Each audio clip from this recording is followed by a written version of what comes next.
સુરત શહેરમાં ફરી એકવાર વ્યાજખોરોનો આતંક સામે આવ્યો છે। કતારગામ વિસ્તારમાં રહેતા યુવકે આર્થિક સ્થિતિ ખરાબ હોવાથી વ્યાજ નહીં ચૂકવી શકતા રૂપિયા માટે વ્યાજખોરે આતંક મચાવ્યો હોવાના આક્ષેપ સાથે પોલીસ કમિશનર પાસે પહોંચ્યો હતો।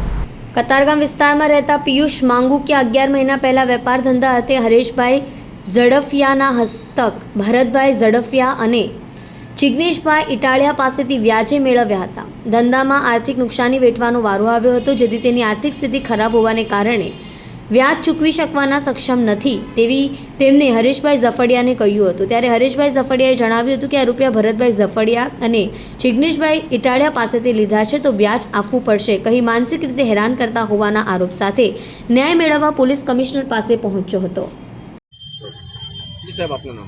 મારું નામ કલ્પેશ રાઠોડ છે ને હું ઇન્ટરનેશનલ હ્યુમન રાઇટ એસોસિએશનમાં સેવા આપું છું। અત્યારે કમિશનર કચેરી શાના માટે આવ્યો?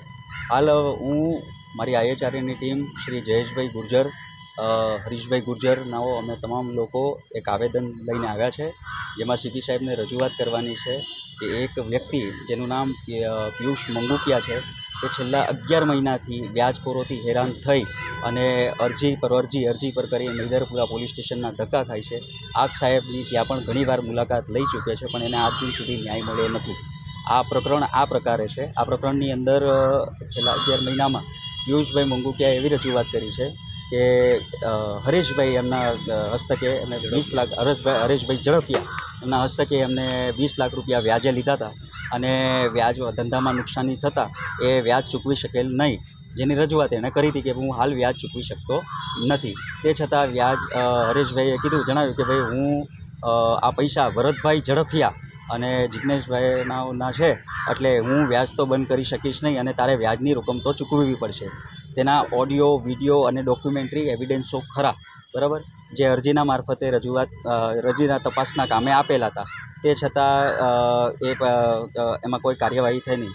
ત્યારબાદ પિયુષભાઈ મંગુકિયાએ પોતાની આર્થિક સ્થિતિ અને માનસિક સ્થિતિથી નબળા પડી અને હોસ્પિટલાઇઝ થયા હતા, ત્યારે હરેશભાઈનાઓ અને જિગ્નેશભાઈઓ તેમના કારખાને જઈ અને હરેશભાઈ ઝડફિયા અને જિગ્નેશભાઈ એમને ઇટાલિયા એમના ત્યાં ગયા અને કારખાનામાંથી જોખમ 35 લાખ રૂપિયા જેટલી કુલ રકમ જોખમ દાગ દબાણ કરી અને ઉઠાવી લાવ્યા। ત્યારે પિયુષભાઈ મંગુકિયાએ પોતાની રજૂઆત કરતાં કીધું કે ભાઈ મારા તો પૈસા ચૂકવાઈ ગયેલ છે, બરાબર, અને આપણે હિસાબ થઈ ગયો છે, તો પછી આ હીરાની જોખમ અને મારી મશીનરીઝ લઈ જવાનું પાછળનું કારણ શું? તો આ મૈદરપુરાનો કેસ છે અને મૈદરપુરામાં લગભગ આશરે 11 મહિનાથી ધક્કા ખાય છે અને એવા ક્રુશિયલ એવિડન્સો આપી ચૂક્યા છે જેમાં તાત્કાલિક ધોરણે એફઆઈઆર થઈ જવી જોઈએ, તે છતાં 11 મહિનાથી તંત્ર સૂતું છે।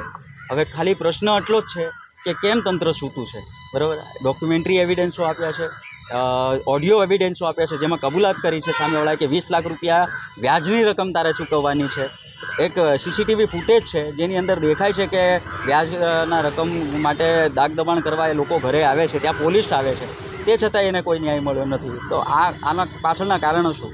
એક આવેદનના મારફતે આજે સીપી સાહેબની રજૂઆત અમે કરીશું અને આ પ્રશ્નો સાથે એવી ન્યાયની માંગણી કરીશું કે તાત્કાલિક ધોરણે એક એફઆઈઆર આની લેવાય અને અરજદાર અને આવેદનકર્તાને ન્યાય મળે।